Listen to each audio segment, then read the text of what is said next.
Welcome back, everybody, to Total Nonstop Impact. Impact Talk for Impact fans featured right here on the Impact Lounge. This is Trent Long, my co-host, Jaybone. Jaybone, say hello to the people. Oh, you're too close, dude. You're too close. yeah. There Social you go. distancing. Social distancing. We're hang on a second. Let me we're adjust this. definitely not. We're supposed to be. Oh, There that's you go. better. Much better. Okay. Much more room. There Man, we much go. more room. Breathable. All right. I can Jaybone, stretch say my hello. I arms got to now. introduce somebody else here. Ugh. Well, guys, you got Jaybone there who's not saying hello to you, but in the meantime, that other Hello, voice. I am sorry. that other voice. I'm trying to do the, and you know. You produce. I'm going to introduce our guest here tonight. Guys, you might know this guy. Maybe. You've seen him around ringside at Impact events. If you listen to my other podcast, the Backstage Boys podcast, you might have heard that voice. You might have seen him in the background of some Impact documentaries, lurking around AEW stuff. He's all over the place.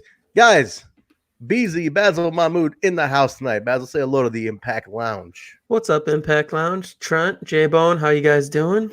So we're Great to doing have good. you on, dude. Thank you for having me on. It's been a long time. Jaybone trivia for you here. Basil actually did the review with me, like no video, just audio version, way back, over a year and a half ago. Days. Before you, when Kyle left me hanging, I called Basil up to help me out.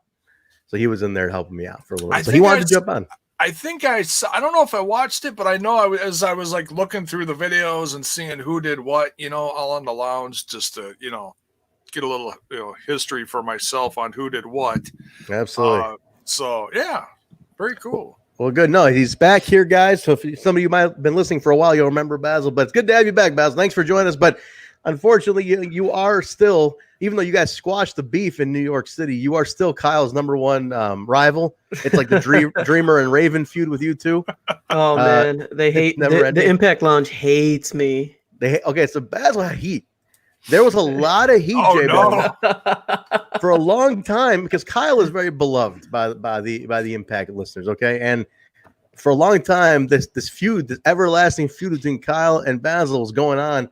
And Basil, you took a lot of heat, man. You're not trying to be a heel, but you became a heel. That's for sure. What did we do?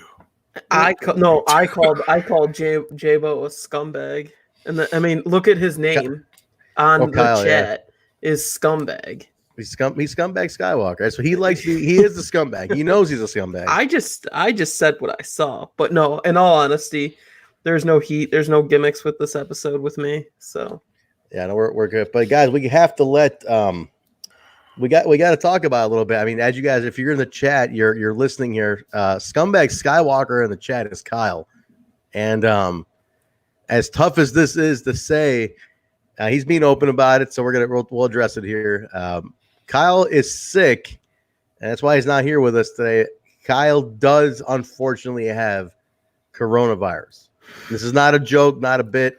No he's joke. down. Yeah, this is a complete shoot in terms, and we all me and Trent got the news at the same time a few minutes ago, and we're just completely in shock. I'm shocked, Kyle. Man, he's young. He did a kick out, but you guys, he does work for the school system, so there's more odds for Kyle. Unfortunately, he was one of the people who was still working during all these lockdowns. So, man, Kyle, it caught us as a shock, man. But we're here for you. The lounge guys, give him your good thoughts, man. He'll kick out of this hopefully, but yeah, it's tough. It's like it doesn't feel real until you know somebody, I guess, and that's a little tough, man. So, Kyle, we're with you, man. We're here for you. If you ever want to, once you kick out, you jump on with us, and we'll talk. We'll get you back on track here. So, tough stuff, man. But like I said, so guys, he's in the chat, so give him your good wishes. But guys, we're here to talk about the March 24th, 2020 episode of Impact Wrestling just concluded. We're back here on the live night, 2 weeks in a row. Jaybone, how does that happen? Oh, hey, things are changing in the world, and things are also changing here on the Impact Lounge on Total Nonstop Impact. So, hey, we're just trying to, keep our own sanity, and yeah, we're doing this crazy ass show. We just did the throwback last night, and I tell you what, dude. I don't know what was crazier, last night's show or tonight's show. Yeah. If you guys haven't heard, we did the NWA TNA number 16, probably one of the most overbooked, ridiculous shows to date. So if you haven't listened to that, go to the Total Nonstop Impact channel, check that out, take a listen. But so let's be honest, Jaybone, the reason we're able to do this live after Impact's on because we're all in lockdown. I'm locked down. I'm not at band practice like I should be, so I'm locked down. I said, what the hell? We might as well get this out of the way now while the going's hot.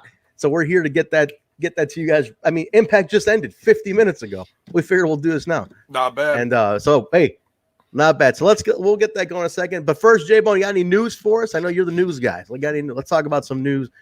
Let's see. Oh, actually, wait, hold on. Before you even go in the news, let's let Basil talk about a little background who he is before the people who don't know. Basil, you want to tell people who you are, what you do, please. For the people who don't know? So I am a ringside photographer for Impact, AEW. No, not ringside for AEW. I do BTS and videos for AEW.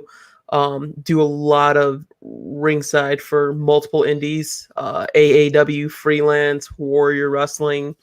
I've done GCW, so Black Label Pro. Just those are the few, and Freelance Underground. Those are the few mainstay ones that I do.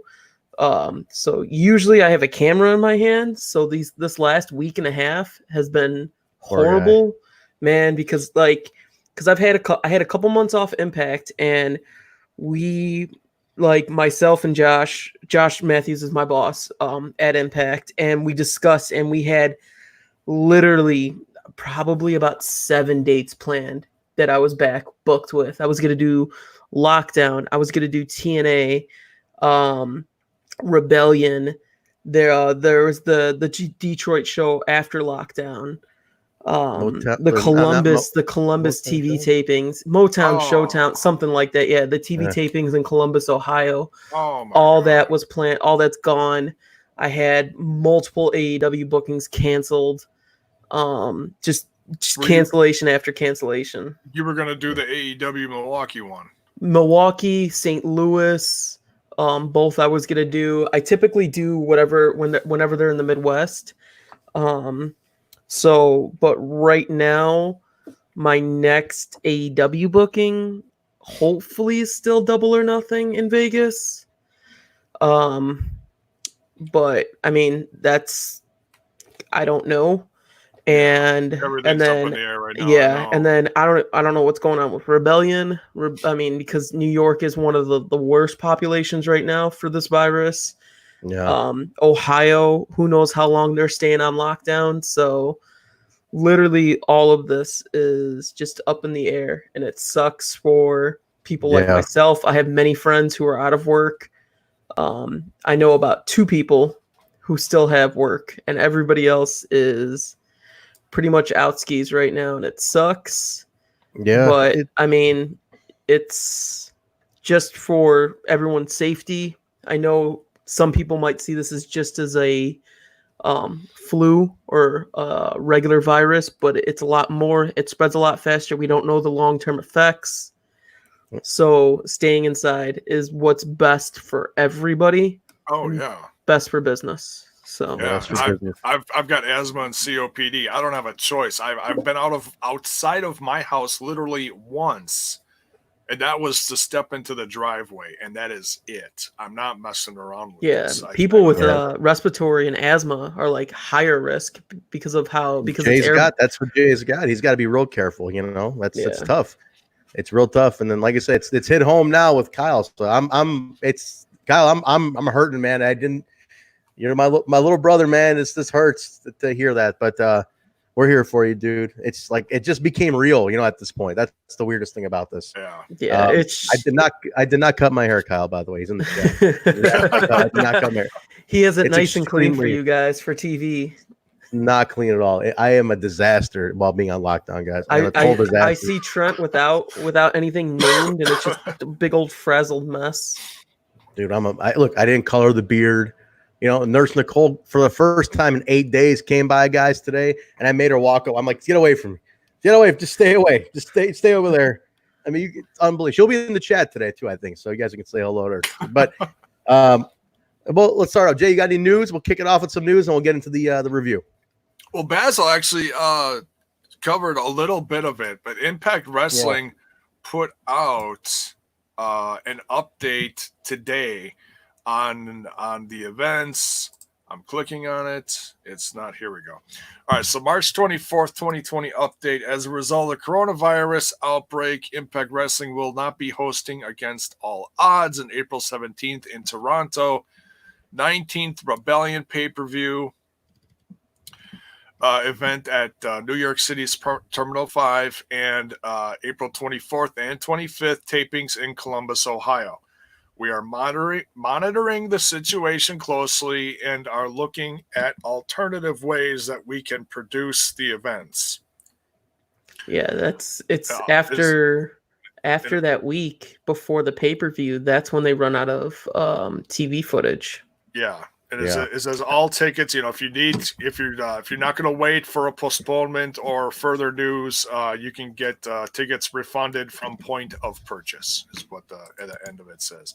Yeah, and it's crazy.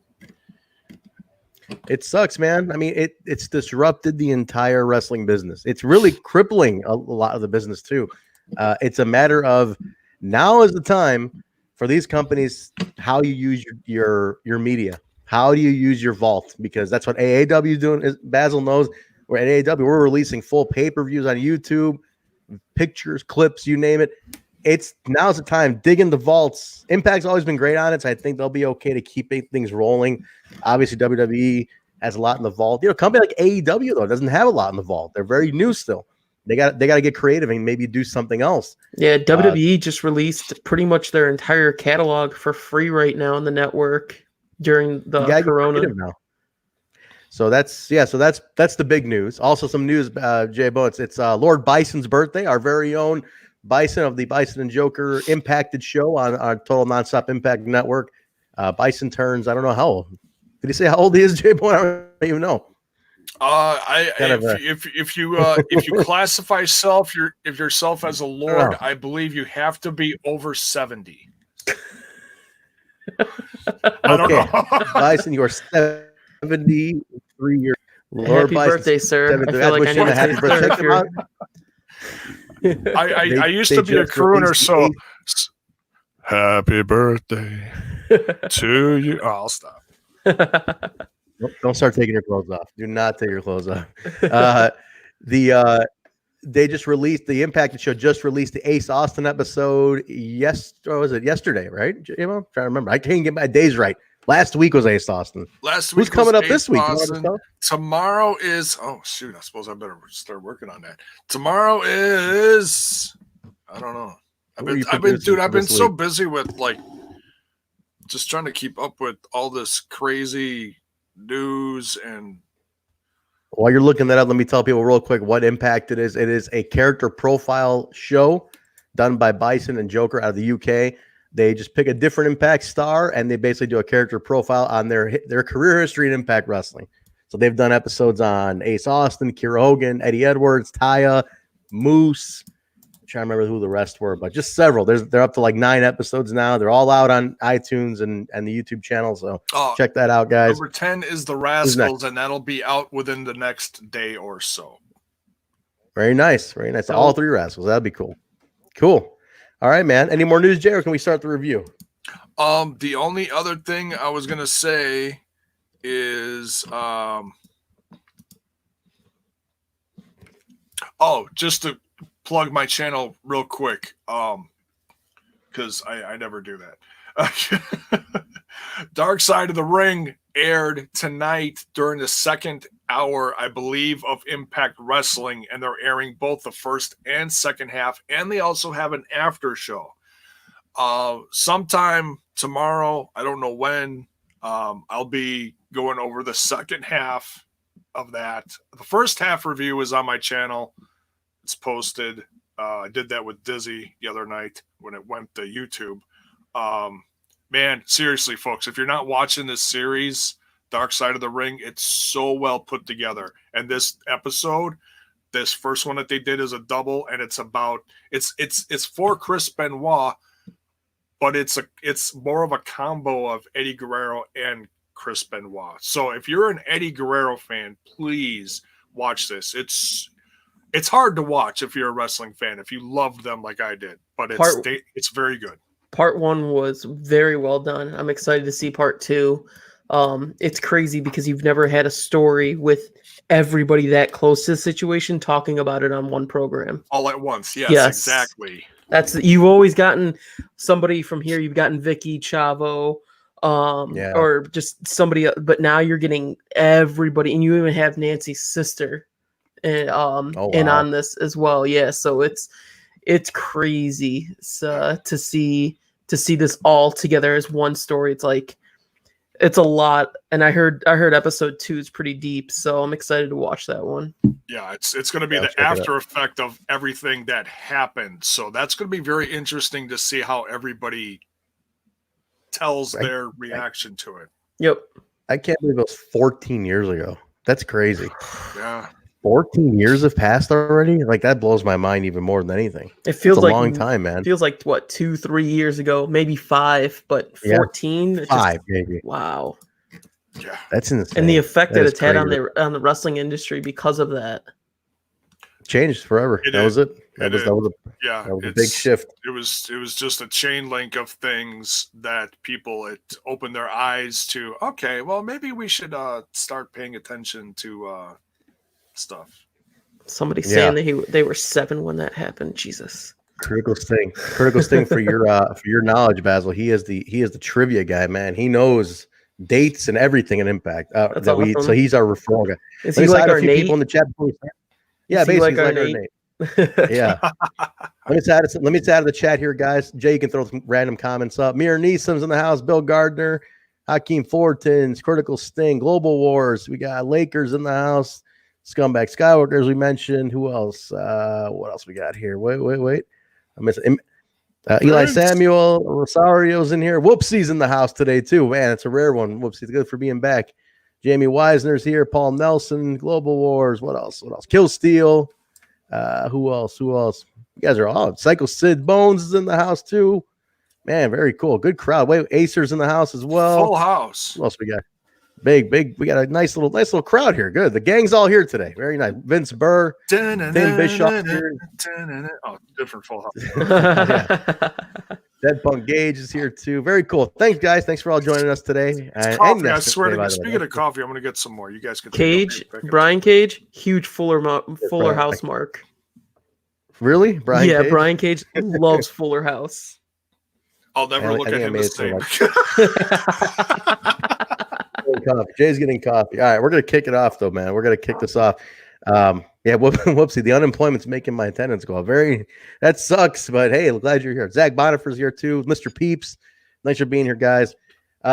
So while Jay's coming back, Basil, you've worked Sam's Town before for Impact. I have. I was September last year. You did not work this. Right, you didn't work this taping. I did not. This taping was their, I think from what I understand, their highest attended Sam's Town to date so far. Friday was a near sellout. Saturday was a sellout. Sunday was a near sellout. Yeah, so this was good. This was a good crowd. Bill, and who's in the chat right now. I don't know if you know. You probably met Bill Basil. He was. You met Bill. He's Moose Vest. William. William. Yeah. Yeah. I know him. I know. Yes. I see everybody. I give everybody a hard time when it comes to the VIP photos. I give William a hard time all the time. There you go. Bill Max in the house, Matty Peligro. So Jay, I just asked Basil to give us a little background on a little insight on Sam's Town, what the layout's like. Because you know what's weird about it is that you have crowd on opposite, like the hard cam side, and like you're seeing like just a couple sides of the ring, but like the hard cam side is pretty deep, right? Like how deep does that go? Or does it go up? So no. So hard cam, you got all floor level on all the side, and then you kind of have this like smaller arena style like seating where it does go up on like the levels, and that does go all the way around. Hard cameras kind of, you don't want to show the hard camera one because this is with any company, WWE, AEW, Impact, ROH. That's always going to be your least populated area because you don't want people getting up in front of the hard camera. Or bumping into any of Yeah, and and people like holding up signs and stuff like that. So I remember I actually sat there. The only time I went there was for Cage and Melissa's wedding because I knew we were taking the ropes down. And then when I heard how many people are going to be ringside, I'm like, there's really no point of being ringside. And I needed to be up and I wanted to see the whole aspect of everything. And since I knew everybody was going to be facing that way for the promos, there was no point of me being down by the ringside area. So going up on hard camera specifically for that moment was good because there was no ropes blocking me. And I did get that really good view of Sammy smashing the bottle on Melissa's head. And then like the dancing that was your and all photo, that. right? Yeah. The famous photo was yours, yeah. Yep. Now Bill's saying that they removed most of the seats for the hard cam just to have production. Well, so that's what they did for yeah, you have fuller, the jib cam now that wasn't there last year because Access wasn't part of the show last year. So Access coming in was a huge change production wise. You have a bigger stage. You have the jib cam, which takes up seats on the floor. So, but you get better angles and stuff like that. It's a little bit different to work with because not only do you have to care for hard camera on the two roaming cameras, but you do have to be aware of where that jib cam is. And then at Hard to Kill, that caught me up a few times because there was one time it was like right behind me, like maybe 2 feet away from me during the Ace Austin Trey Miguel match, and I was just wow. Yeah, and so Josh shows me a screenshot. He's like, "Yo, that's you." I was like, "What the?" I was like, "I didn't even know it was there." Heads up. City Praise just jumped in the house too. Mario Alexander, thanks for joining, guys. Cool. All right, so yeah, so it's an interesting build. I like that it's been growing. It's been growing more and more at Samstown. It's pretty cool. But let's kick it off, guys. March 24th, 2020 episode of Impact Wrestling. This is the final one before we head to Atlanta, I believe. So Atlanta's next week, and we kicked it off with a really, guys, I like this match a lot. This was an X Division. This was a number one contenders match for the X Division title. This was cool, man. This reminded me of old school. I would say, Basil, tell me, what do you think? 2008, 09 era Impact, when you had just a mad dash for X Division talent, just all who can go. You had your bases, like in this case we had AC, and stuff like that. We had our base, but we had our high fly. Everybody just Jake was in there too. Jake and yeah. Ace as your two heavyweights, and you kind of and then you also had Willie Mack in there who was in that middle Samoa Joe type style. Hybrid. Yeah. And then so you kind of bring back to the roots of the No Limits. True. We got Willie Mack, Chris Bay is a newcomer, Chris Bay, Ace Romero, Daga, Rohit Raju, the Golden Draw, Jay Christ, Trey Miguel, and Cousin Jake. Good mix of all, this is your next level of stars. All of them. All of our potential, your next big names, basically. Everybody here is a breakout. That's newcomers. People have been there for a few years. You really are pushing that No Limits original style of what the X Division meant for Impact. So since its infancy, since the TNA NWA TNA days, when you would have Samoa Joe going up against AJ and Christopher Daniels and Kaz and all that stuff, and it wasn't just one style that Hogan introduced. So it's nice to see all these guys in that mix. Pay attention to one thing, guys. You had some tag team split offs, right? You had Jake solo, you had Rohit solo, you had Jake Chris solo. Those are 3 tag team guys who are now having a solo opportunity.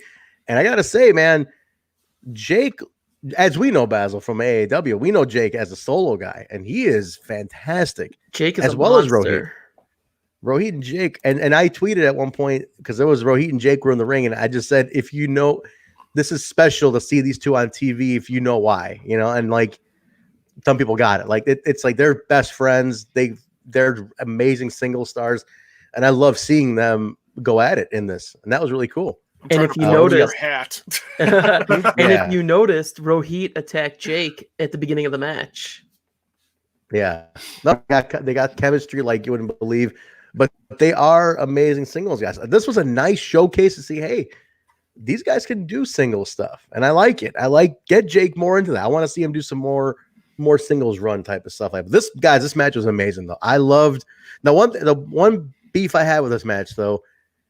It was too much like guys taking breaks a lot, and like Showcase 2, they go out, 2 more guys come in. It was like it's not like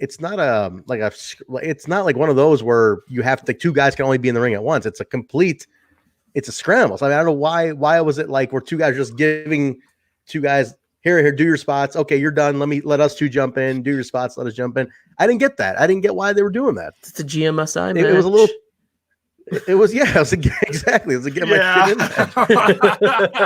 It literally was like, you guys go do your shit. Oh, you good? All right, we're gonna jump in and do our. All right, you ready? All right, let's go ahead and do it. It was a little too set up for me in that sense, but it was great. I mean, the spots were incredible though. Jeez, they were incredible, right?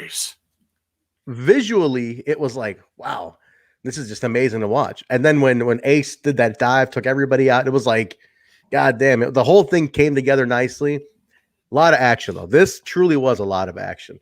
But the win comes in where Willie Mack gets the pin on Cousin Jake. Jake something. I gotta call him Cousin Jake for until we get something. We're gonna call him Cousin Jake. It's so hard. It's gonna be so hard to not call him Jake something. I wrote down Jake something. I was like, oh wait, that ain't. No, I'll leave it. But no, I mean, everybody got their spots in. Everybody got their move. Oh, they all look good. I think who looked amazing here. What's that? Pounds, Spear. Pounds. Spear. Jake almost went into the camera. Oh my God. I jumped back in my seat. Like, here comes Ace and here comes Jake's body into the camera. The camera guy backs up. I was like, oh my God. Yeah. Trent has seen a few times where I'm just like instinctually like just back up like right before a move is about to hit or I'm about to get slammed into. Or duck. Yeah, camera guys. Camera guys are in the mix, man. I think Basil, like my favorite one where you almost getting killed was when DJZ almost like dove onto you after he hit Pentagon from the balcony dive. Oh, like, yeah, well, because I was like one of like 4 people who knew about that spot that night. So I'm like, I need to get this picture. I actually still have a scar. This is from Sammy, actually. That was at LaSalle. That was at the last night at LaSalle. This one right here. Oh, wow. Man. Right there. They're in the mix, man. They're in the mix. I was slammed into a guardrail. Took a bump. Took a bump. So like Willie Mack gets the win. Willie Mack gets the win. He's going to take on Ace Austin. This is good for Willie. This is what Willie needed. Again, Basil, one thing we talk about on the show all the time, Jay and I always discuss with the listeners is that we need another title. There has to be a TV title here. Like Agreed. All these guys, there's so many guys. Like you need something else for all these guys to be going for. You need someone. You need something for the people who aren't X Division style. Exactly. Yeah. Like, yes, it's cool to have AC in there, but it's like, is he really the X Division? I know that Josh did a good job mentioning it's no limits. It's not weight limits. I get it. But it's like, I want a title for those guys to fight for too. That Jake, AC, whoever else it can fight for as well. But I think who really shined in this one, guys, I think Trey and Chris Bay looked fantastic. Trey looked great in this match. I think he really stepped it up in this match. He looked fantastic. Everybody got their shit in, but Trey, that standoff with Chris Bay and Trey, I thought was awesome. Yeah, everybody's talking about how on commentary they're pushing Bay as a heel and he's not liked backstage. Yeah, that's interesting. Like a loner almost. Yeah. It's interesting what they're going with that. He's like a loner. I like it. I do agree that Bay and Trey need to have a match. That like a singles one-on-one, that would be phenomenal. Oh, it's no, they showed it's gonna happen. Yeah. Yeah. No, he was good, man. Chris Bay is very talented. I'm excited about what they're gonna do with him. All right. Backstage, OVE's back there, minus Sammy. Dave is back here trying to pump up Fulton. He wants him and Fulton to end their losing streak. Jay Chris runs in. He said he's concerned about his best friend, Sammy. He has a test for OVE. Dave believes that Sammy would never betray his family. It's like OVE is falling the fuck. They're losing every week. They don't know what's happening. They're all pissed off at each other. You know, so it was like a little chaotic OVE moment, but they went in confident to the match. So it was it's kind of messy with OVE right now. I'm gonna talk about that during the OVE match. The next match is a bit of a surprise, guys. Moose took on Chase Stevens, TNA original Chase Stevens. I didn't know that was happening. Anybody know that was happening? I thought that was cool. Nope. Chase Stevens of the Naturals and the Hot Shots. No, that was announced. That match was announced. It was. Oh, was it? Okay. Yeah, that match was announced. It was short. It was not a long match. It was pretty short. Moose got him after the no jackhammer needed. But I'm a TNA mark. It was kind of cool to see Chase Stevens after. I mean, I can't imagine the last time he would have been on Impact Wrestling programming would have been I'm guessing, Basil, what do you think, the Spike TV days? 2007? 5? Maybe. Like, I can't imagine the last. It's been a minute. I can't even imagine. It's the Naturals, for a long time. I need to Google it.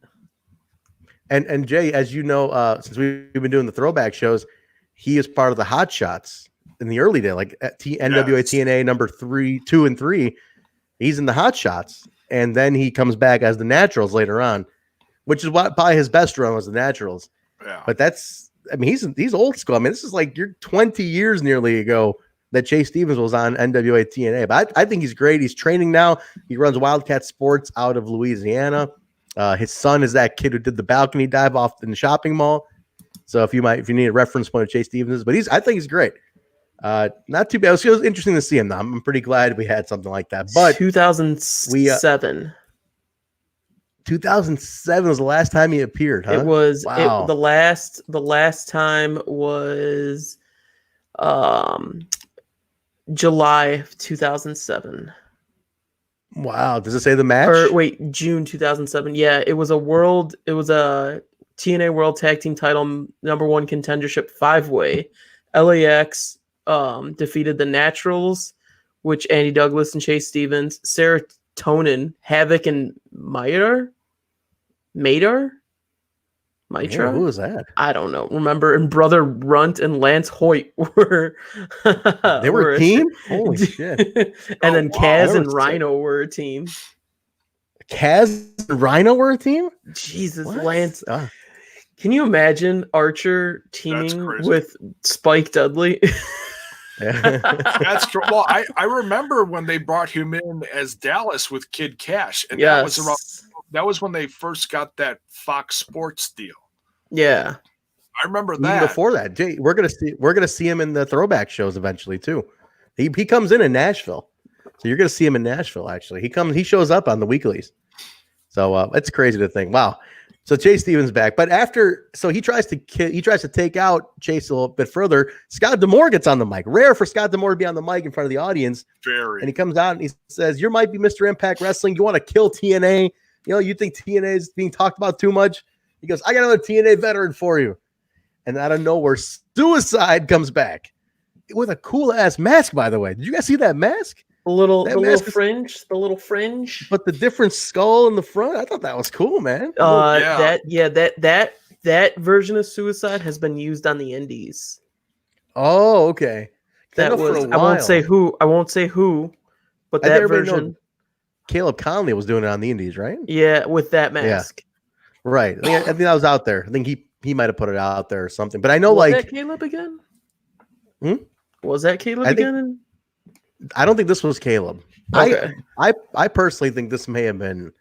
I know that Zach Wentz played Suicide once, like a year and a half ago, for like something. I don't know if this was. You got a hot guess on this? Who do you think? I got a hot guess. I think it's TJ Peaks. I think he used to play him 10+ years ago.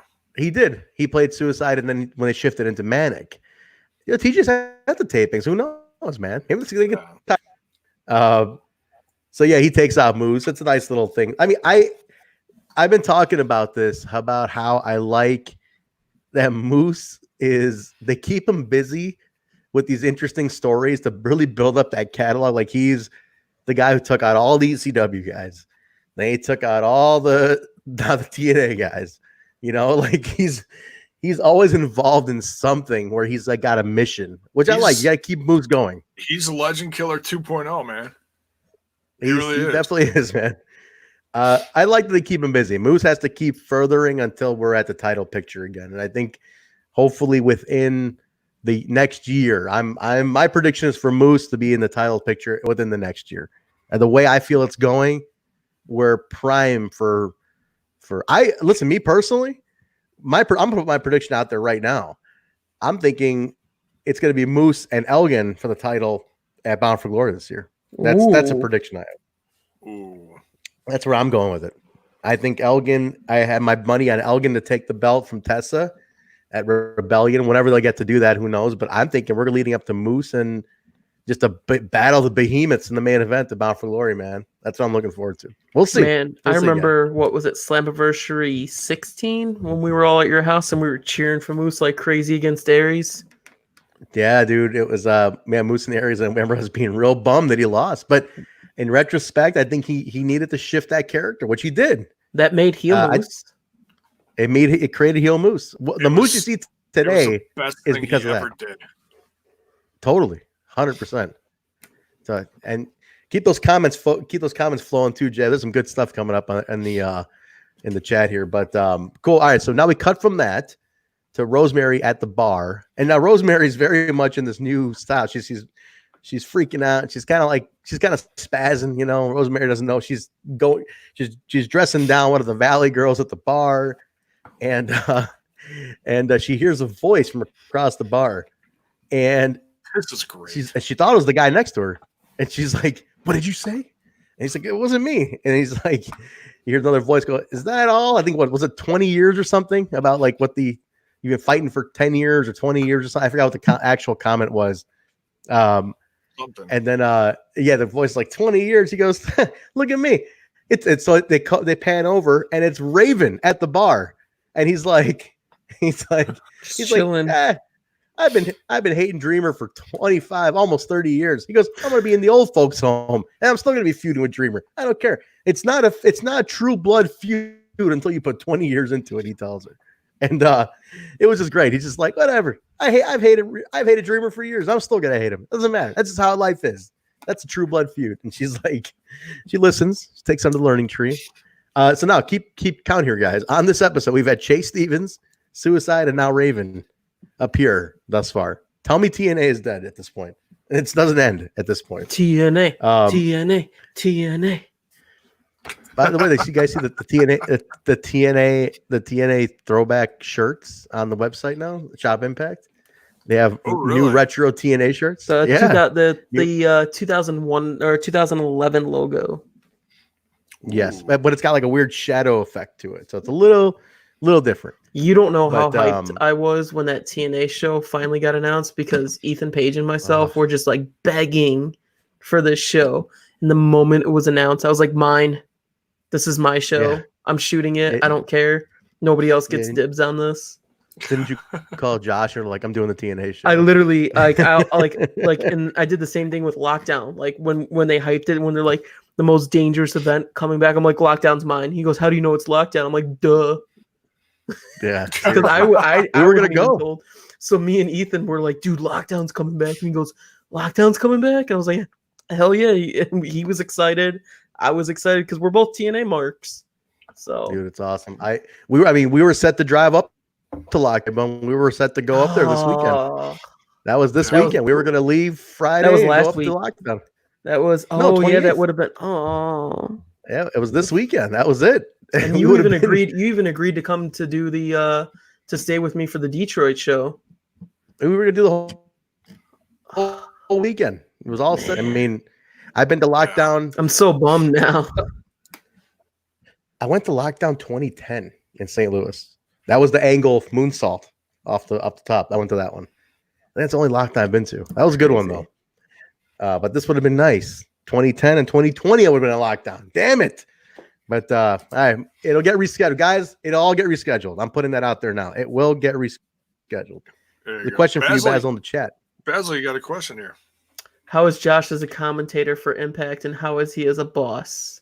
Ooh, shoot. Now, I'm going to tell you something, Basil. As much as Josh is not going to admit it, he does listen to the show. Okay, put it that way. We know he listens Josh is the basically dropped his greatest Easter eggs. commentator of all time, and he is my favorite boss. Next question.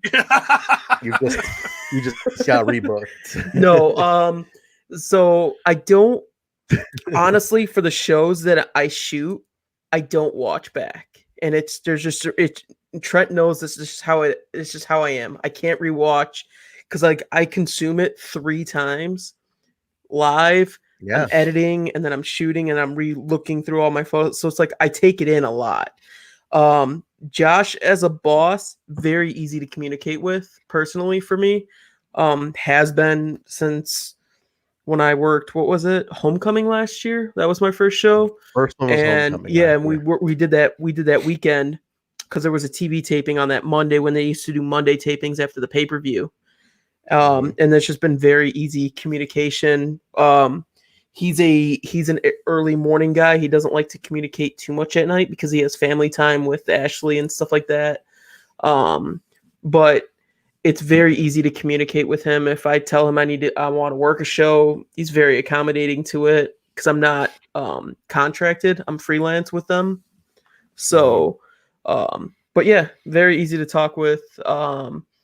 Commentary, I mess with him sometimes when ringside. So in between, but me and him actually have a lot of good communication ringside. He's very like making sure I'm good, making sure I'm okay because he's my direct boss. Scott and Don they deal with like production and talent. And then Josh, because I'm part of digital media, he deals with me directly. Oh, that's cool. That's awesome to know. Yeah. Do you any questions you guys have? You guys can drop them in and I'll answer them. Yeah, drop them in. I mean, Basil's there. He works for the company, so you got insights. I mean, he's not gonna let you know everything, but if you got stuff you can answer. He is my favorite boss. That's all I'm gonna say. Just mark him for Basil and I'll keep an eye out for him. There you go. Basil, did you ever have a chance to work with David Sahadi yet or no? Yeah. I really want to get to know him. I worked with Dave in MLW. Oh yeah, that was another promotion. I worked with Dave at MLW and Impact. When the few times he did AEW, I didn't work with him because they're all in the truck. Where Impact and MLW is a little bit more like of a personal setting where you got TV and all that stuff. But I work with Dave all the time. Me and him, we talk. To know where my positioning should be. He's very hands-on. He's very passionate about his work. He's a legend in pro wrestling production, but he posted a photo the other day of him, and I forgot the gentleman's name, but the TNA voice, the voiceover guy. Oh, I forgot the guy's name. I know who you're talking about. Dude, yeah, like the voice of TNA wrestling. He showed his face at Slammiversary 16 when he did the voiceover. Remember? Dude, that intro. That dude who did the voiceovers with the voice, Impact Wrestling. You know, like walk the line. The classic one. Barry Scott. There you Everybody's go. putting in the chat. Thank you guys. Thank you. Sting Lakers. Bill. Thank you, Rocky. Barry Scott. Yeah, I remember when he showed voice. his face, I was like, hell yeah, dude deserves some recognition. I gotta ask Bill Gardner though. Because I was at Slam Anniversary 2016 in Florida, and I think Bill, you were there too. Was it 16 or 17 where they did the real epic video that he narrated of all the history and everything? And I gotta admit, man, biggest mark moment I had. I was in the impact zone and I just started tearing up. I just started straight up. They're playing TNA clips, and he had that voice. You know, he's narrating that voice, and he's like, you know, he's like all the memories and all the legends. You know, like he's doing that whole thing, and I'm like, man, that's my life. It's 20 years of my life right there. I'm watching. It was great, but he's fantastic. I'm excited what they've recorded with him. So we'll see. That's coming up. Dead Punk Cage, I think, is asking for some kind of spoilers here. Man, all I can say is best pounce in the business. Best pounce in the business. Joking, I have no idea if that was true or not. All I know is giving away. So there's, I won't say who, but there's a few wrestlers who work out at the same gym as Monty. And I know they've all been on him. and yeah, dude, it is. There has been a lot of people trying to persuade him, Yep. because they do work out with him, and it kept being brought up, and everybody wants him back, but I know. there's heard it nothing, too. there's nothing spoiler wise, honestly, that I can give away. All right, fair enough. But there, 2017, that cold open. That thanks, Phil. That was fantastic. But there's another comment in there for you, Jay. Find that comment. There's one for Basil. That's something he needs to tell Josh Matthews. Go find that one. Throw that up on the screen real quick. Can you? Oh, I've seen that. Can you suggest Josh to hire the TNI podcast? Actually, there was a one-on-one meeting that I had with Josh, and that was brought up, and that's a shoot because I talked to Trent about that one. All right, so he's talked to him, guys. We're gonna talk further once all this stuff comes. We might even do it now while they're quiet. Really, to be honest, it was the best chance was possibly for something to happen at lockdown, and it's just gonna be. Meet with him at lockdown. Nothing's canceled, just postponed, guys. Just everything is just taking a break. Use this as a mental break for everybody, and things that were gonna happen will happen. Yes, definitely. We'll get to it, guys. We'll all get to it. We're gonna talk to Josh, though. I mean, hey, listen, you need content, baby. We got produced content over here, weekly podcast. All right, we're in the back. Ace Austin's back. The Reno Scum comes up to Willie Mack, and he's like, "Congratulations, Willie Mack."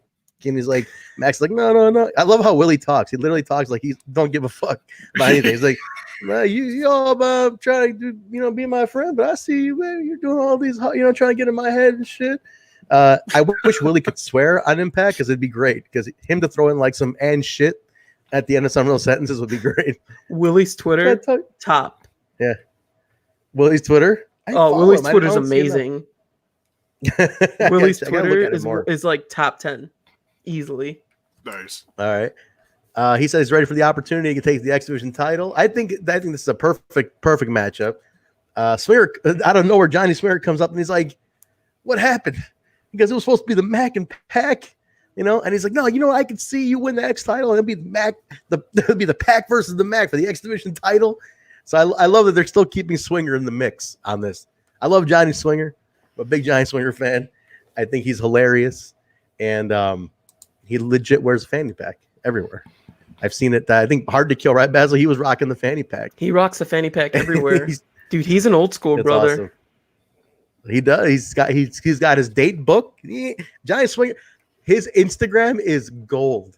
It literally is posts like a guy who doesn't know technology would post. It's all screenshots.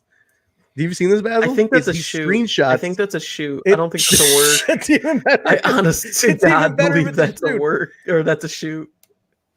If it's a shoot, it's even better. The fact that all of his posted photos are screenshots of things he sees online, and you can even see like the web address in the screenshots. I love it, man. Tag team action is next. Reno Scum taking on the Rascals. I did not see this coming. Reno Scum got the win. Double foot stomp from Thornstowe takes out Dez. This is a big win for Reno Scum, and I think they're in their hometown. But even now, I shouldn't say hometown because they were getting Reno sucks chants all night. But is there something that geography wise, like cities, like like Vegas hates Reno or something? Or is that's Reno two different cities. It's like Vegas, Reno, like this. Jay. They're opposing cities. Yeah, it's not that. Is like Reno legit the armpit? Like Reno Scum is the armpit of Impact Wrestling, and I mean it as a compliment. Well, it's like Reno's Reno's. What do they call Reno? The littlest big city in America, and it's like this little beat up. Well, I shouldn't say beat up, but it's an old town. It's an old town. A lot of old casinos. It's an old. They got people who look like Reno Scum there. Look at these guys. That's who hangs out in Reno. It's like the dirty south of Vegas. There you go. Great way to put it. I don't know. Great way to put it. Awesome. But don't know. I mean, big win for for Reno Scum. I didn't expect that to come. Guys, let me get your opinion though. Reno Scum does Pity. They do Pity City. Love Pity City. I feel like the Rascals are lost. What are we doing with the Rascals? I mean, this should have been a tag team title run at this point. What are we doing with the Rascals, guys? What is going on? Basil, let me get your opinion. You're the guest here. Do you know what? Are they booked into hell right now? I don't know what's going on, but they're always put somewhere. Like one of the three is always in some situation. They're always on TV, but I don't know. Like they got dropped in. This is one of the cases where you're putting them in the title picture too soon, in my opinion, because you got to kind of get them away from the title because you had LAX, and that they were feuding with LAX, but LAX was in the middle of a solid title run. Then they dropped to the North, and the North have been dominant. They're the longest reigning tag team champions in Impact history now.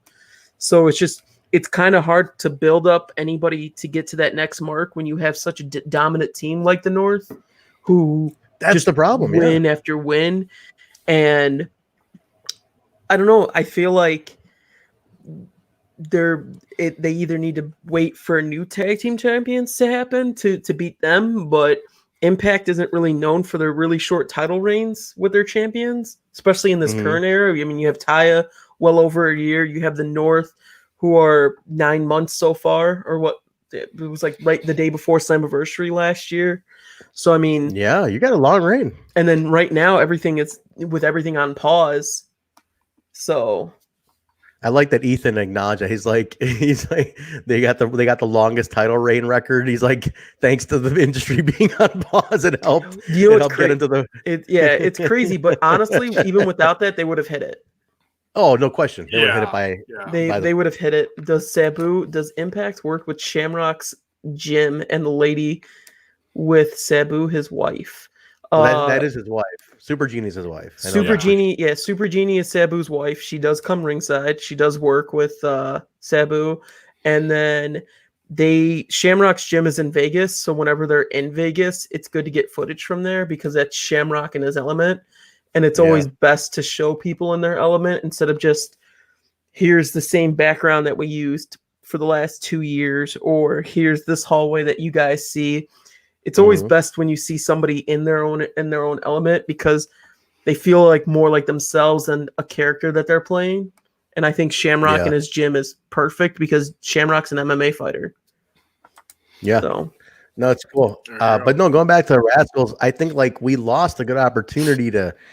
Basil, you were there in Philly last year. Philly, when they had the Phantom title change, when Trey made the drunken pin, the drunken Trey pin was amazing. Right, but I think they should have won the belts right there.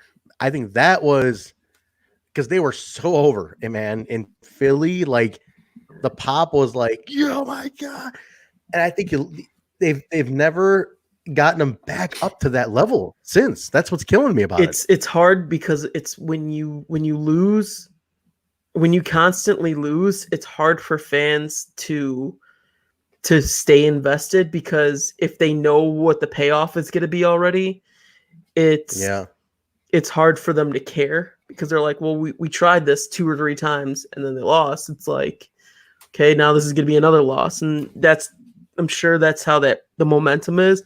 But knowing Zach and Dez, like, hopefully they will bounce back soon because they're super talented. They're super fun in the ring. They're great to watch every single time. So it's got to happen. Well, Jay, what do you think, man? You're a Rascals guy? I know that. I mean, you spent time in the treehouse, Jay, back in your younger days. I know you were basically like what we're seeing with Zachary Wentz is now. That was Jaybone, circa 1990 something. So don't act like it wasn't. But what do you think about the Rascals right now, Jay? I used to run the treehouse. Yeah. Yeah, exactly. The treehouse was your house. I appreciate you, Jaybone. You know what, Basil? Let me tell you something about Jaybone here. Family man, wholesome, Midwestern father, husband, son, good man, upstanding, nice guy. I got little bits and pieces I learned about Jaybone. This was a notorious individual in his younger days. Before he settled into this nice guy you see here, this guy was a tyrant. Jaybone, you're past. We know you, God. You think Jaybone's just this sweet innocent guy? This guy was. This guy ran with the wild. Why are you bad talking Jaybone like this? Look at him. He's a sweetheart. Hold This on. is hold what on. we do on Total Nonstop Hold on. Impact. Look at I look at let this. it be Look at there's a known. little halo light for him above. Look at that. That's radiating from Jaybone's like just purity. So stop with the bad Jaybone like- talk. Actually, it's the light shining off of the Hemi pin over here. Oh, there you go. Very nice. He's such a sweetheart of a guy. How can I can't even See? I can't even mess with him. He's too nice. See? I Let's just move on. I was quite the heartbreaker back in the day. No, but seriously, Well, he got nice and drunk and told me all about it back over Bound for Glory weekend. I have I have no problem with Reno getting the win here. And I understand what you guys are saying about the Rascals, like they're in a bit of a slump. Yeah. Like OVE seems like they're in a bit of a slump too. But I think there's a bigger picture there, and we'll get to that in a little bit. But the Rascals, when they came in, they were white hot. I mean, they were white hot. They had the segments in the treehouse every week. They were comical. It was fresh and it was exciting. And it was like, okay, we can't do the tree as much as we love the treehouse. We can't do it all the time. So we're taking a little break from the treehouse and we're giving shine to some other people. And I'm excited for Reno Scum to get the win here. And I've said this before. This is the third run for Reno Scum in this company where they've come into this area, but they weren't really like the first time they were in there, they were hired, injuries happened, bad timing. Second time in, something else happened. I don't remember what. They didn't hire him back. The third time, they went to Vegas and they brought him back. The fans were just vicious. They were like, hey, these guys look good again. They look like they're in this. No, I'm not talking about the boy band, but they look like they're in sync. And, they just look like they're all the cylinders are, everything's firing, for these guys right now. They did have the injury, and Thorne still had a bad injury for a while. It took him out for a long time. So there was a bounce back from that. So they've been pretty good since coming back from that injury. So I'll give them that for sure. Yeah. And it's true. They needed a win too, but at the Rascals' expense. Yeah, I mean, I go like what you just said, Jay. OVE and the Rascals definitely need to get back on track in some fashion. Build some wins. I mean, I guess it's a momentum shift, right? They put some focus on Fala and TJ, the Reno Scum in the meantime. Daisy Hit Squad started getting some more wins, and now these guys are getting a couple losses. They got to share the love because it is a very diverse roster, and you can't keep the same ones hot for forever. You gotta share the love and help build up other people. True, that makes sense. Yeah, it's gonna trade back and forth. We go from that to another Tennille Dashwood promo. I still don't know where the fuck this is all going. This Dashwood shit, I don't know where any of this is going. They haven't revealed anything. It's been like 5 weeks of these promos, Jay. I know you mentioned. Yeah. And this, hang what are we doing? Hang on a second. I don't know if it's going to show up here. What do you got? You got some visuals? Damn it. No, because, I took the picture on my phone and it's not showing up on my computer. I took a picture. Hang on a second. Could be let me get from the guys in the chat. What do you guys think of this Tennille Dashwood thing? I know we talked about it's like a throwback. Matt Basil, you might know about this. The Emma character they tried doing and it lasted like Emelina. They tried to like throw a day. this with. It's just weird that it's like the same build-up because she's not on TV right at the moment, and they're doing this like I don't get it. I don't know. It's just kind of weird when it's like it's not really a character change per se. Yeah. So it's just like I'm just wondering what the build up to is. I mean, I'm hoping it's maybe something against Jordan Grace or something like that. But until then, really don't know what to make of it, honestly, because I don't know. I can't get into it. I took a picture of, because I hadn't been really paying attention to what they're saying, and I got to go back and look at the other ones and see if there are any breadcrumbs. But this one says sometimes good things fall apart, so better things can fall together. Now It's like those things you see at like Home Goods written on like a wooden block, and they like, people hang them in their kitchen. It's like an inspirational thing. So yeah, this means something. So this means like, okay, I was like this, now I'm gonna be like this, and that's just a real generic thing of like, okay, so there's some things happening to her. This is some kind of rebooting, whatever. How many people are still along for the ride? That's my only thing. How many people still want to see it? After all the starts and stops, who wants to see it? We'll find out. We'll see where it goes, man. Fans don't like start and stops. That's one thing for sure.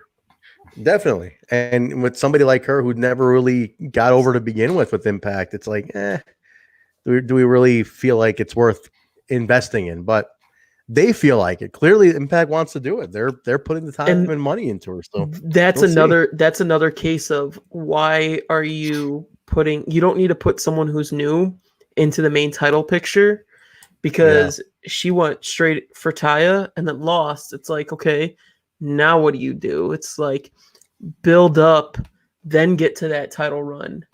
Then if you lose, it's not the end of the world because there's something for fans to go with. But it went straight into a title picture at Bound for Glory because what she debuted in Mexico, and then Bound for Glory was like the month or two later, and then that was it. It's just like, okay, and it wasn't much left. I don't know.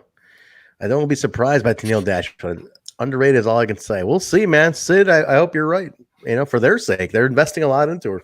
So like that. I hope that it works out. It said things come together. I have a feeling we're gonna see something because, like, okay, like we could smell it in the air. The company's going through some changes. We're gonna be bringing in some new blood within the next few months.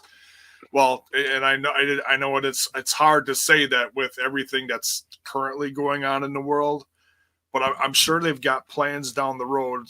When we get out of this hot mess that we're living in now.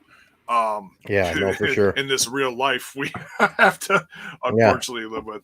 I have a feeling this is going to turn into she's going to run something similar to like the Dollhouse. That's what I have a feeling. If that's something's coming together, interesting. Maybe she's going to like bring in some new girls with her, and she can help. They'll help beef up some new women in the Knockouts division. It'll keep a focus on her, but she can also hang back and let two more shine. That's what I would do. All right. Well, we'll see. I think she was in Atlanta. We might get the reveal in Atlanta. We'll see where it goes. Impact moment of the week is shown. It was LAX beating Team 3D for the tag team titles. Back at, I forgot the year that it showed, but I think it was 2007. 7? Yeah. Salinas was with them, so I'm getting Hector Guerrero. I get it right. 7. That was before the Conan theme with it too. Yeah, it was. You're right. That was cool though. But we go from that to cancel culture. Now this is another team now. Rob Van Dam and Joey Ryan are cancel culture. They're making a PSA that they're challenging the Deaners to a match next week. So they're coming to cancel them. The Deaners respond by saying there's no way we're going to get canceled. Everything they've ever watched was never canceled. And then Cody Deaner starts saying, well, what about Gunsmoke? And what about Alf? And Jake's like, canceled. Happy Days, canceled. And they're on the farm. It was just, they're funny. It was a nice little comedic thing. And they're preparing for their match Full House next week against, Full House. Full House. Did he say Full House too? Yeah, he said Full House. Canceled. I was really hoping Jake would have been like, well, Fuller House. No, canceled. But this cancel culture thing is interesting. They give him a little bit of a vignette. I like it. What I like about it, I have not minced any words. I'm not a big Joey Ryan fan. I wasn't in like the whole character, but this is intriguing that it's kind of like a right to censor type of thing. But it's going to take Rob Van Dam and Katie changing up a little more too, though. That's what I got to see them shifting a little more. Yes. Joey's doing the conservative look, but like Rob Van Dam and Katie don't look really any different. Well, it's because Rob doesn't give a fuck. Well, yeah, but still, like you got to do at least something if you're part of this. The thing is, like, so what they're doing, because they're having Katie cover up, and it's going to be more of like, this is just for Rob. they're not changing how they look, because Joey was the flashy one, so he changed his look. Where Katie has the big fur coat now, and she's basically like, hey, this is just for Rob, screw you guys don't appreciate it. And that's what they're going with that. I don't know how Rob himself can change too much, because if we see Rob outside of a singlet, man, that'd be so weird. I don't think he's ever wrestled anything. We need something like, we're gonna shake this up with their characters. That's what we need to do. Have him wear jeans.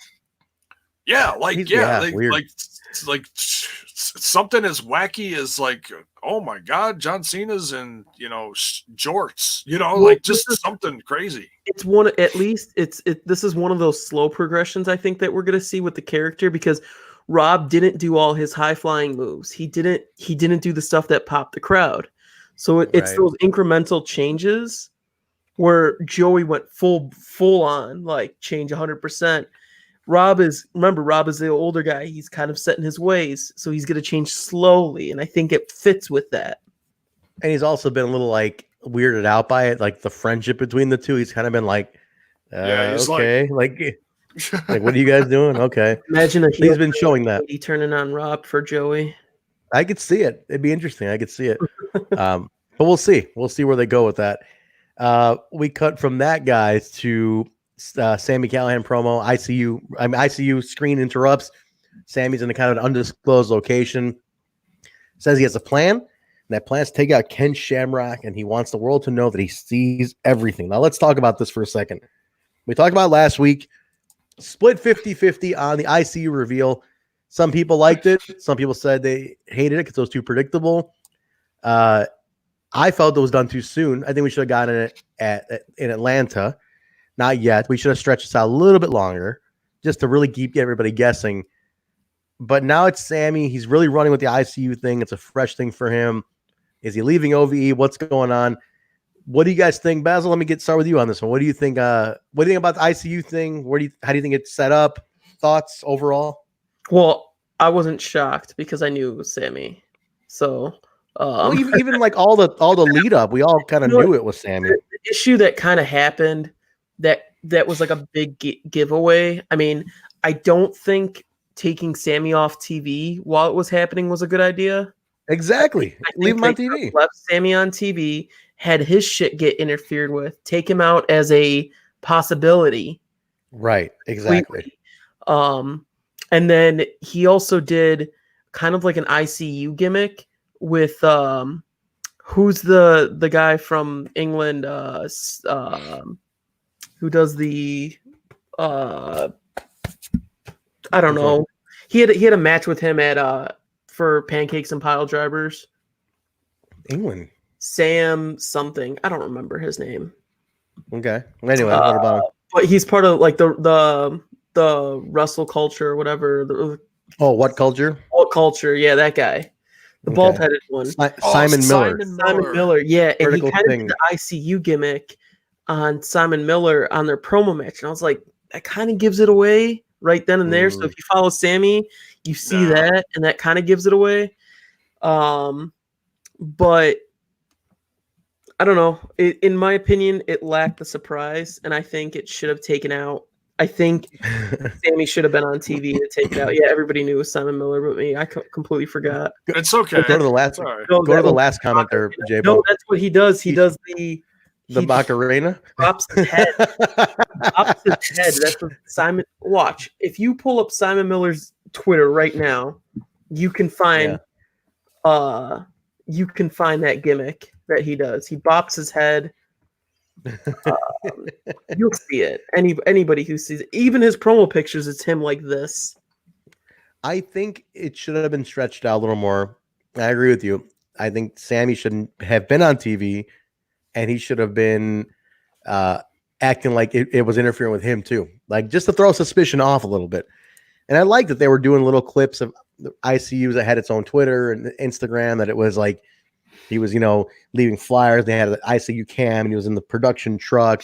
I wanted more of that. I feel like you gave it away too easily. It's like way too soon. I wanted to get more out of it, but Now it's from where you're at now. Where do we take it? You really got to go full force on this. I mean, you got merch, you got t-shirts. I mean, they're going with this one. I So did we'll like see the where it goes. fireball shot on the Shamrock. Yeah, that was pretty good. That was pretty good. Took a nice fireball. That was a straight fireball shot too. Yeah, it was. He did it pretty. Got up there, man. The Impact production team had a slow motion shot of that, and that was a straight to the face. Yeah, that was. Yeah. I've seen some bad fireball shots, but this was really good. It was actually one that looked like holy shit. Because I think everybody can remember the worst fireball shot of all time was the Hogan and Sting. I was gonna say Hogan and someone. I couldn't remember who.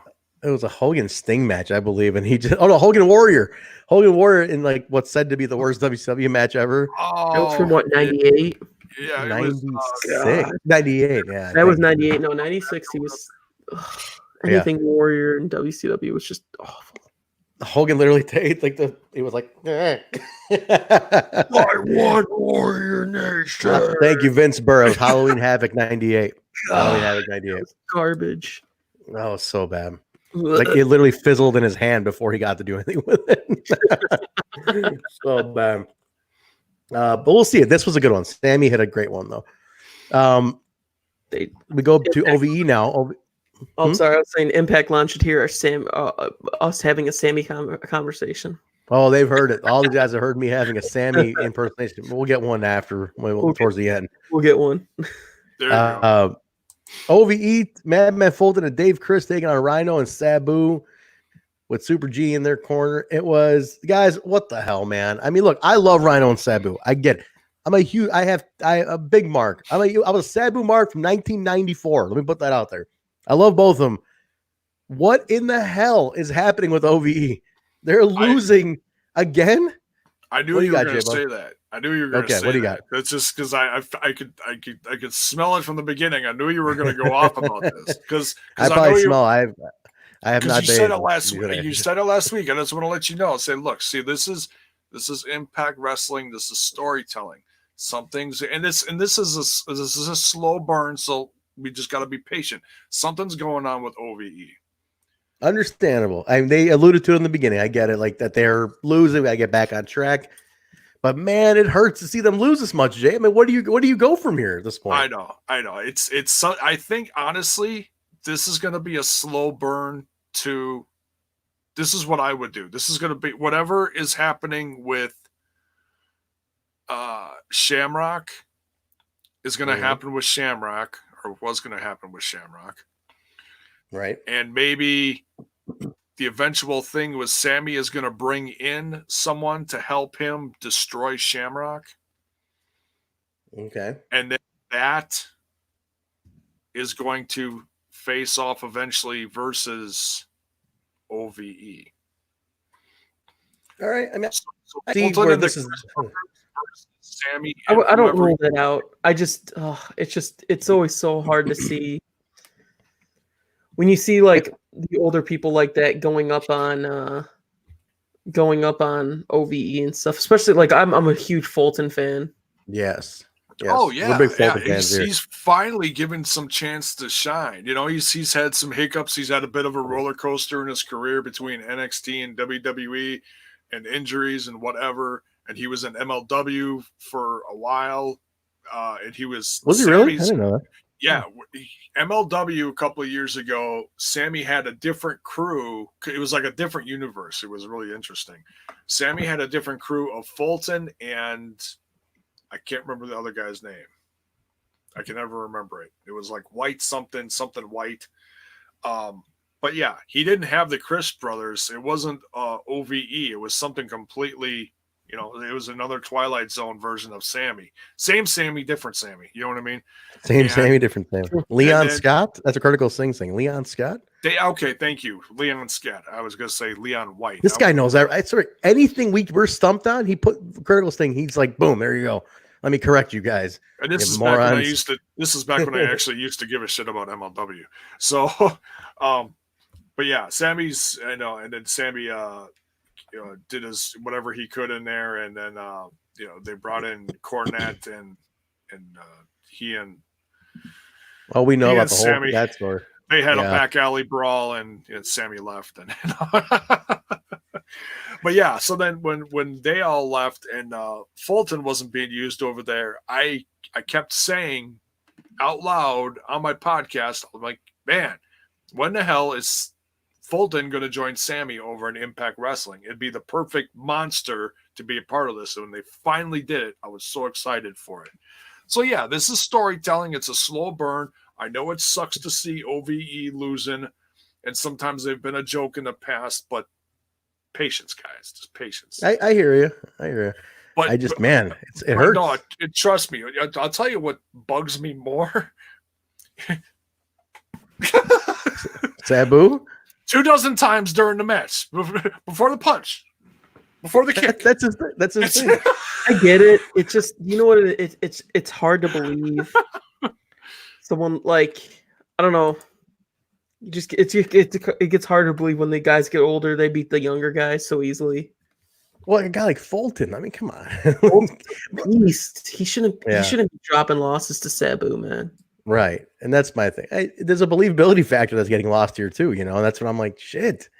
But like I said, Rhino's great. I love this. I preface this. I love Sabu, guys. You're talking to a guy who that was when I was backyard wrestling, that was my guy. I was going through tables like an idiot because Sabu did it. You know, but I can't see them taking out Ovi this many times in a row. Like Fulton lost to Rhino, and it's like, oh my God, what's going on? You know, I think was it Dave lost to Sabu? It's like, what is happening here?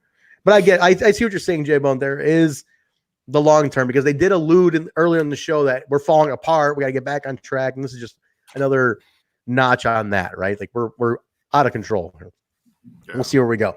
But now, speaking of going places, we go to the Undead Realm. Now, this is crazy. I watched it on Twitch. They edited it out for violence on Twitch. I could not see the whole match. Ever since the RVD incident, man. So I got to watch it. They posted it already, guys. The whole match is up on Impact Wrestling YouTube. So from what we did see now, from what I can piece together here, Mitchell turns on Havok and Young, sends them both into the Undead Wasteland.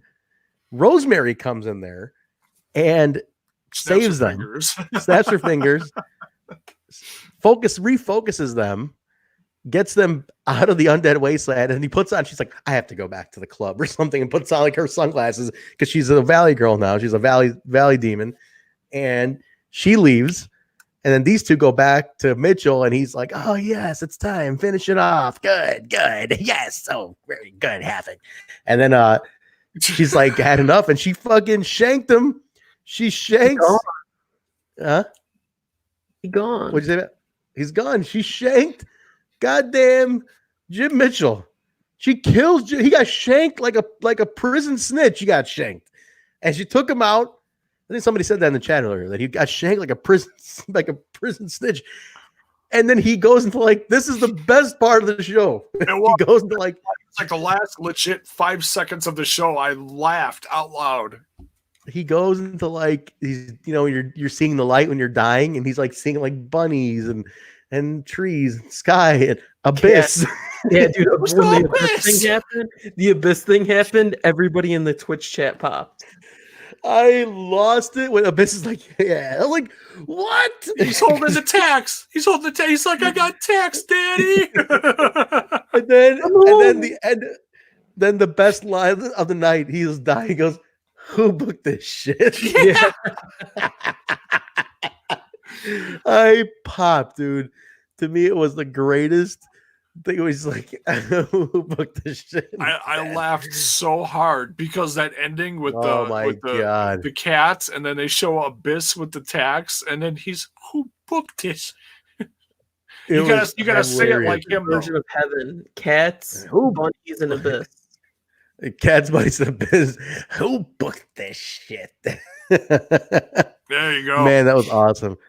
It was awesome. I need to get Lakers saying there's a free preview of Access TV for all providers. Where can I get that? Because I got RCN and I don't have access. So I got to check that out. If there's a way that I can get it, I'll take it. All right, guys, main event. Let's get the main event here. And we're going to hit just our normal time, our 1 hour and a half here, Jaybone. You guys are sticking with us. Tessa Blanchard, Eddie Edwards taking on Michael Elgin and Taya Valkyrie, Johnny Bravo in the corner. as you know, a classic wrestling tag team, 2 feuds in one type of tag team setup here. Nice way to get it all in there, right? Now, as we're heading into this, we have, like, as this is taped, it's still Tessa, Eddie, Elgin for Rebellion at this point.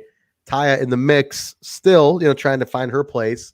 Is she a contender for the world title? What's she doing? Good way to get everybody on screen in the match. This was a great match, actually. Fantastic match. I think this was awesome.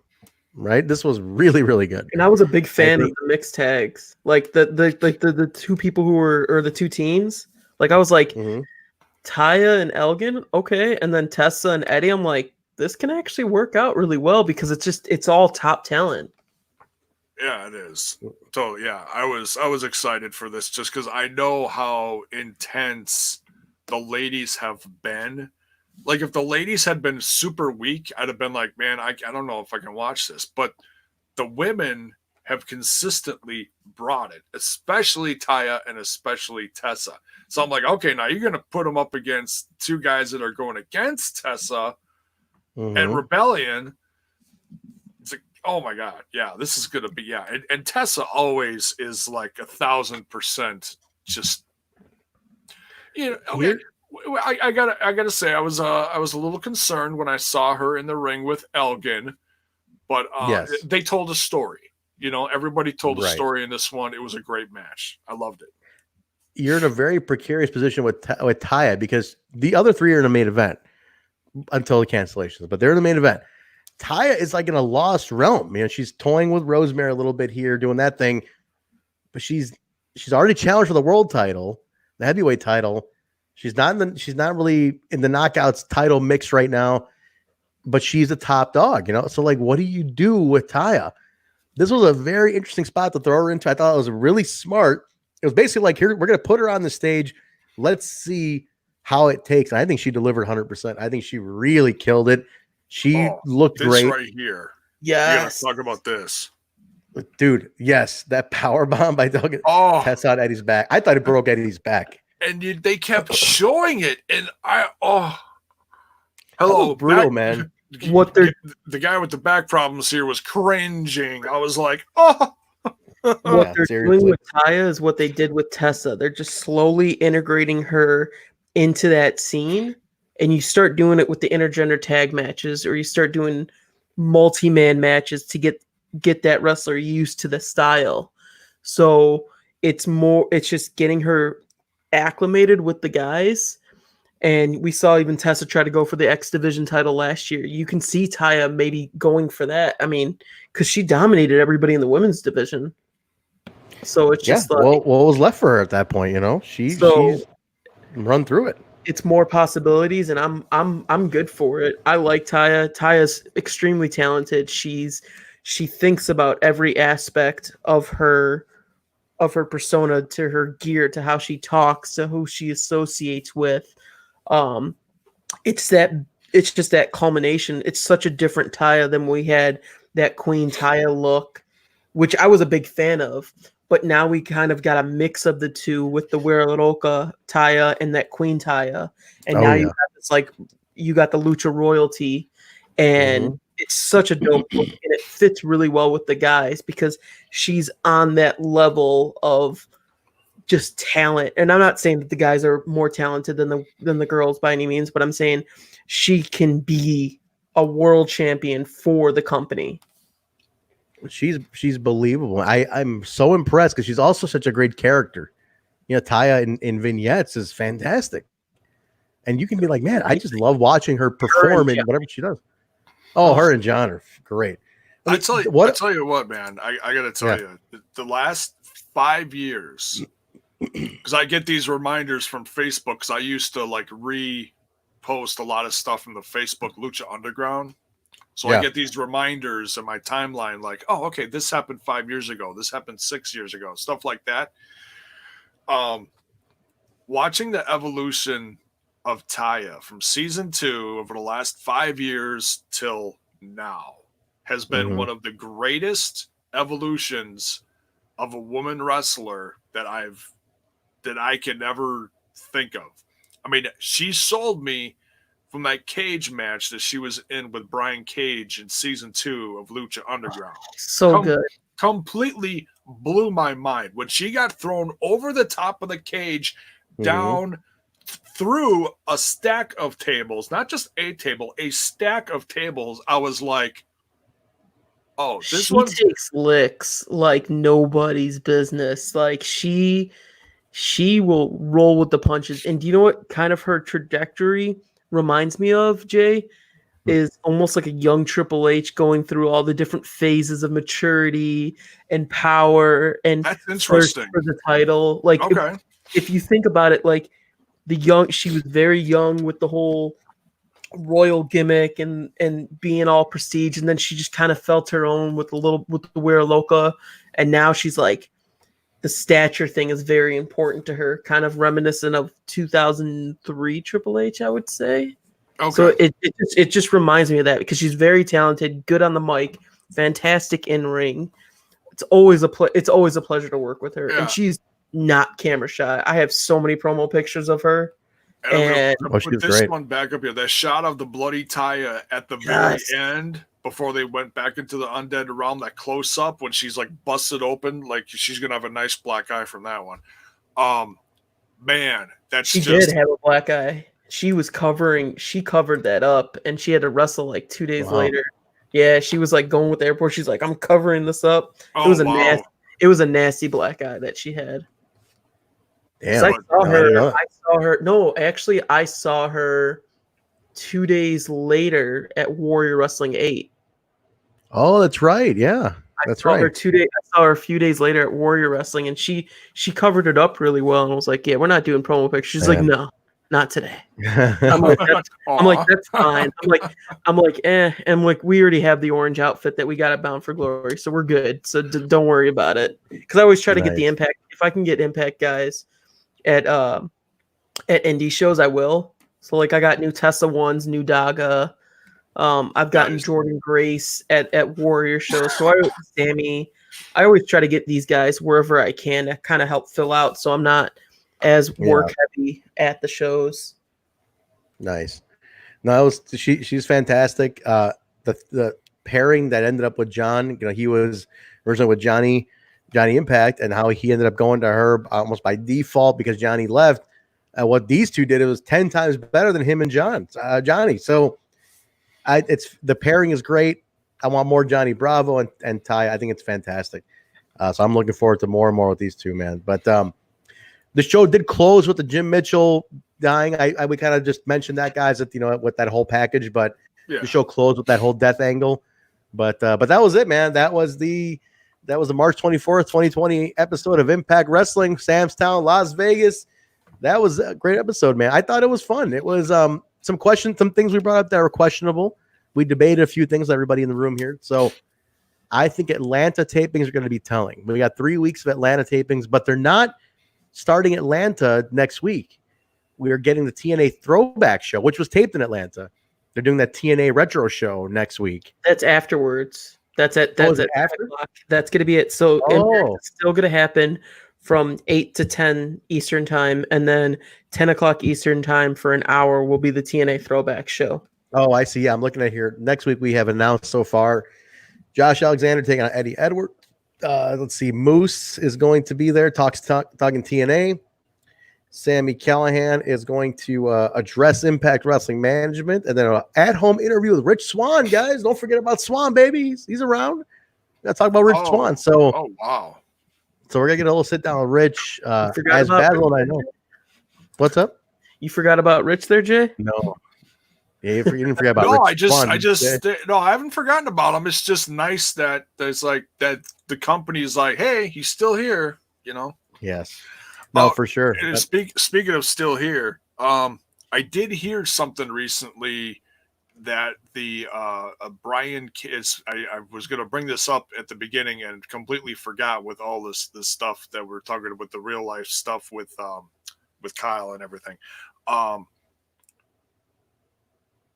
If you want to get some last minute Brian Cage merch from Impact Wrestling, his stuff is half price on Shop Impact. which is a sign, folks. Don't mean to be negative, but it's a sign. Well, Yeah, he is not on the roster. If you actually go to the roster page, it's not a Right. spoiler or anything. If you go to the roster page, he is no longer listed on the roster page. So Hard to Kill was his last showing as of now. Yeah. I think it's interesting though when he's still on the Twitch though with Melissa and he pops in. Oh, this is funny. He's like not under contract. Like he was on the last one and he was showing his. Oh, excuse me, man.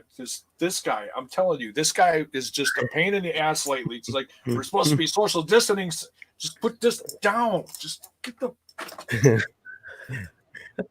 Sorry, he's a hot mess lately. He's having a hard time with this whole social distancing thing, and I keep telling him to get the hell out of my office. He won't. Look, he's still here. What the hell am I gonna do with Manny Bones? Manny Bones. Yes. What the hell was I saying? Brian Cage. Brian Cage. Thank you. But yeah, he was on the Twitch version last week, and he showed off the bicep, and he had little he walkthroughs with Melissa. So it's awkward because I'm sure he knew then. Well, yeah. The thing is, it's no hard feelings. He had a big part of his career in Impact after the whole Lucha Underground thing went down. Oh, I love that inception of Impact Wrestling when he had the Arrow Star, the Drago. It brought in Johnny Impact, Taya, Brian, so many. Yeah. It was a great time. The list goes on and on. So, it was a good time. I think we got a good run with Cage. If he is officially gone, then it's fine. We got a good run out of him. There's nothing else left, really, in a lot of ways. But I just hope but either way, because he's a world champion. Yeah, well, he was able to at least redeem that title run towards the end too. That was a very marred title run, but at the end, going over on Sammy at Bound for Glory and everything, it was good. I mean, he needed at the end. He kind of really was able to redeem a lot of it. Yeah. So we had a good time. With Brian Cage, but no, good guys. That was a good episode. I liked it. I think it was, again, some questionable things on my end, but I think it's all long-term story builds. But next week's going to be hot.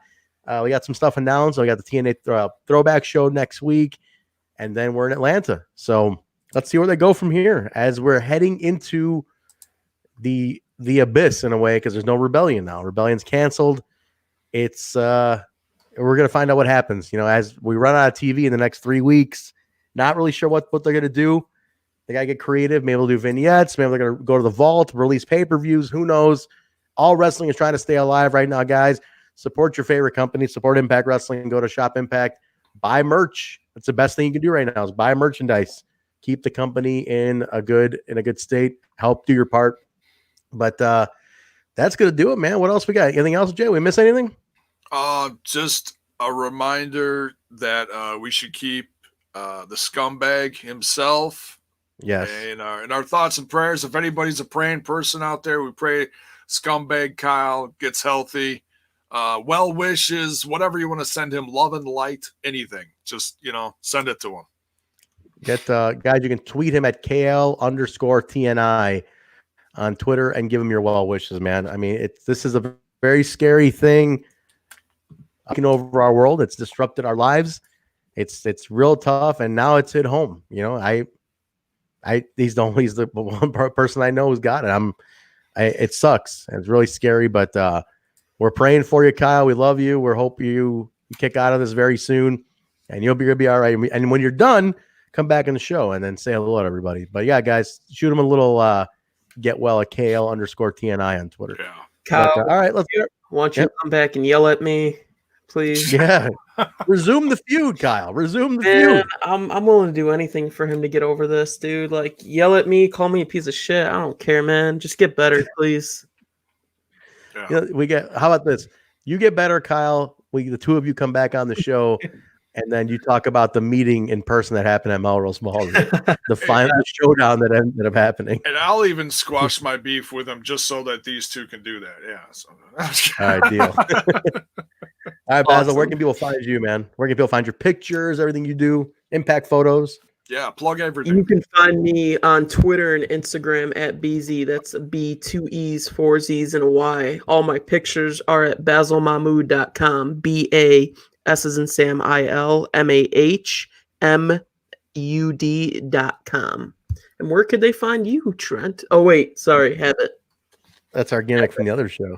Let me I have it from the other. That's our lead-in for the other show. Yeah, that's true. Jaybone, where can people find you? Oh, he's Jaybone's hacking. Corona. All right, no, we do not need another one coming down with this. No, stop coughing at Corona. It'll be that'll be the death sentence for me. Seriously. Oh Jesus, you better stay your ass inside, Jay. Where can people find you, Jaybone? You can find me over on that other little podcast called Smash This Podcast, where we're smashing all things wrestling all day, all night, and trying to just not lose our minds at the compound here. Smash This Podcast is also on Twitter, Facebook, and Instagram. Me personally, you can find me over on the Twitter box at Jaybone5150. That's JAYBONE 5150.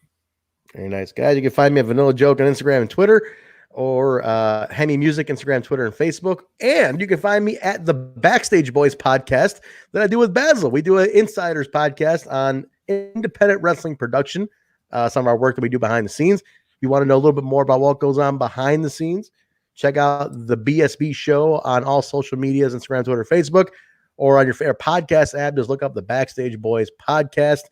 The show can also be found on all social medias at We Talk Impact, Instagram, Twitter, Facebook. Just type in We Talk Impact or Total Nonstop Impact podcast. It comes right up. You can also listen to this show wherever podcasts are found: Apple Podcast, Stitcher, SoundCloud, Google Play, iHeartRadio, TuneIn Radio, Spotify, YouTube. Don't forget to subscribe to the Total Nonstop Impact OG channel. That's where we're doing the NWA TNA throwback shows, and there's more stuff coming there, guys. We got more stuff coming to that channel. You're going to want to be subscribed to the Total Nonstop Impact channel. There's big stuff coming there. Just head over there right now. Subscribe if you haven't yet. But I think that's everything. I think I got it all, Jay, right? Everything? Yes. We hit our mark. To copy a great icon who is also on lockdown and not out destroying things, Arnold Schwarzenegger. Go sub to the TNI YouTube channel. Do it now. Do it now. Everybody stay safe. Wash your goddamn hands. Stay inside. Don't go anywhere. If you're working, thank you. If you're being forced to work, thank you. We appreciate your effort. But guys, everybody be careful. Stay clean. Stay safe. We'll talk to you guys next week. Monday night, we'll be back with the NWA TNA number 17. Jaybone, 17 weeks. We're over 4 months of doing that. So check us out, guys. 17. She's only 17. You got. She's only 17. I am going to hell for that one. He's singing now. We got to get the hell out of here, guys. Get your free 30-day trial of Impact Plus on the Impact Plus app. Watch NWA TNA with us. Follow along. We'll be there on Monday night. NWA number 17. Guys, thank you for joining us for tonight's show. We will talk to you next week. Good night, everybody. See ya. Bye.